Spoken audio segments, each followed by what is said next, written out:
ಕ್ಷೇತ್ರದಲ್ಲಿ ಇವತ್ತು ಹಮ್ಮಿಕೊಂಡಿರ್ತಕ್ಕಂಥ ವಿಶ್ವ ಮಹಿಳಾ ದಿನಾಚರಣೆ ಅಂಗವಾಗಿ ವೇದಿಕೆ ಮೇಲೆ ಉಪಸ್ಥಿತರಿರ್ತಕ್ಕಂಥ ಕರ್ನಾಟಕ ರಾಜ್ಯದ ಮಾಜಿ ಸಚಿವರು ಲೀಲಾದೇವಿ ಆರ್ ಪ್ರಸಾದ್ ಅಮ್ಮನವರ ಮತ್ತು ನಮ್ಮ ಕರ್ನಾಟಕ ರಾಜ್ಯದ ಉಪಾಧ್ಯಕ್ಷರಾದಂಥ ಪಕ್ಷದ ರಾಜ್ಯ ಉಪಾಧ್ಯಕ್ಷರಾದಂಥ ಅನ್ನದಾನ ಪಣವರೇ ಮತ್ತು ನಮ್ಮ ಗೆಳೆಯರು ಮಾಜಿ ವಿಧಾನ ಪರಿಷತ್ ಸದಸ್ಯರು ಹಾಗೂ ಬೆಂಗಳೂರು ಗ್ರೇಟರ್ ಬೆಂಗಳೂರು ಅಥಾರಿಟಿಯ ಅಧ್ಯಕ್ಷರು ಆದಂತಹ ರಮೇಶ್ ಗೌಡ್ರೆ ಮತ್ತು ದಾಸರಳ್ಳಿ ವಿಧಾನಸಭಾ ಕ್ಷೇತ್ರದ ಅಧ್ಯಕ್ಷರಾದಂಥ ಮನಿಸಾನಂದ್ ಅವರೇ ಮತ್ತು ಬೆಂಗಳೂರು ಮಹಾನಗರದ ಮಹಿಳಾ ಘಟಕದ ಅಧ್ಯಕ್ಷರಾದಂಥ ಶ್ರೀಮತಿ ಶೈಲಜಾ ಅವರೇ, ಕವಿತಾ ರೆಡ್ಡಿ ಅವರೇ, ಮಂಗಳಮ್ಮನವರೇ ಮತ್ತು ಕನ್ಯಾಕುಮಾರಿ ಅವರೇ ಮತ್ತು ದಾಸರಳ್ಳಿ ವಿಧಾನಸಭಾ ಕ್ಷೇತ್ರದ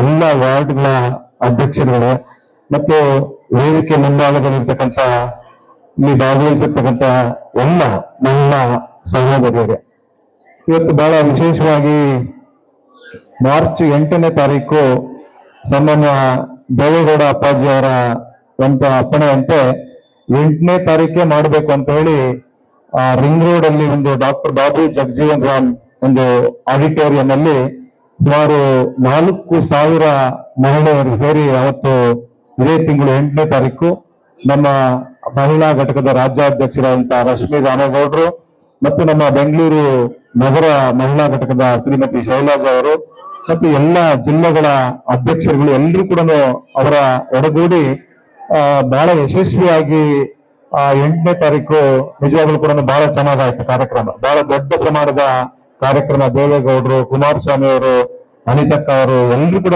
ಭಾಗವಹಿಸಿ ಬಹಳ ಯಶಸ್ಸಾಯ್ತು ಕಾರ್ಯಕ್ರಮ.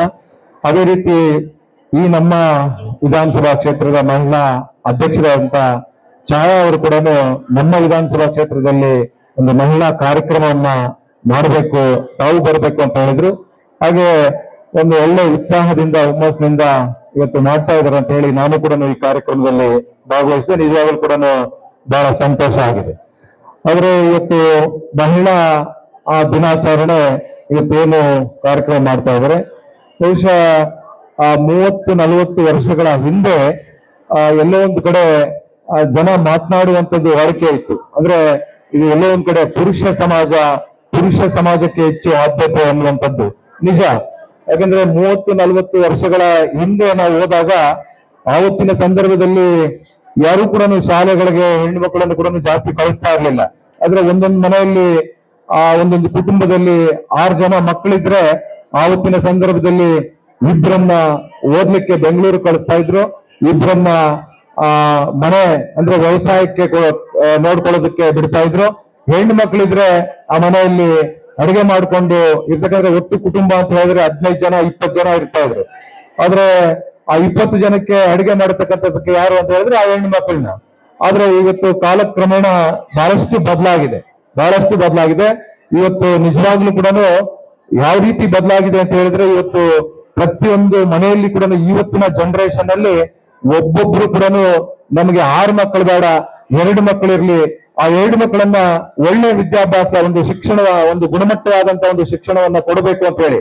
ಆದ್ರೆ ಇವತ್ತಿನ ಸಂದರ್ಭದಲ್ಲಿ ನಾವು ನೋಡಿದಾಗ ಹಿಂದೆ 30-40 ವರ್ಷಗಳ ಹಿಂದೆ ನಾವು ಕಂಪೇರ್ ಮಾಡಿದಾಗ ಬಹುಶಃ ಇವತ್ತು ಮಹಿಳೆಯರು ಇಡೀ ಇವತ್ತು ಸಾಮಾಜಿಕವಾಗಿ, ಶೈಕ್ಷಣಿಕವಾಗಿ, ರಾಜಕೀಯವಾಗಿ, ಆರ್ಥಿಕವಾಗಿ ಎಲ್ಲಾ ಕ್ಷೇತ್ರಗಳಲ್ಲಿ ಕೂಡ ಇವತ್ತು ಮಹಿಳೆಯರು ಬಹಳ ಮುಂಚೂಣಿಯಲ್ಲಿದ್ದಾರೆ.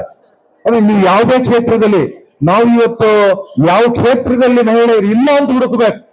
ಯಾವ ಕ್ಷೇತ್ರದಲ್ಲಿ ಇವತ್ತು ಮಹಿಳೆಯರು ನಮಗ್ ಕಾಣಿಸ್ತಾ ಇಲ್ಲ ಅನ್ನುವಂಥದ್ದು ಹುಡುಕುವಂತದ್ದಾಗಿದೆ.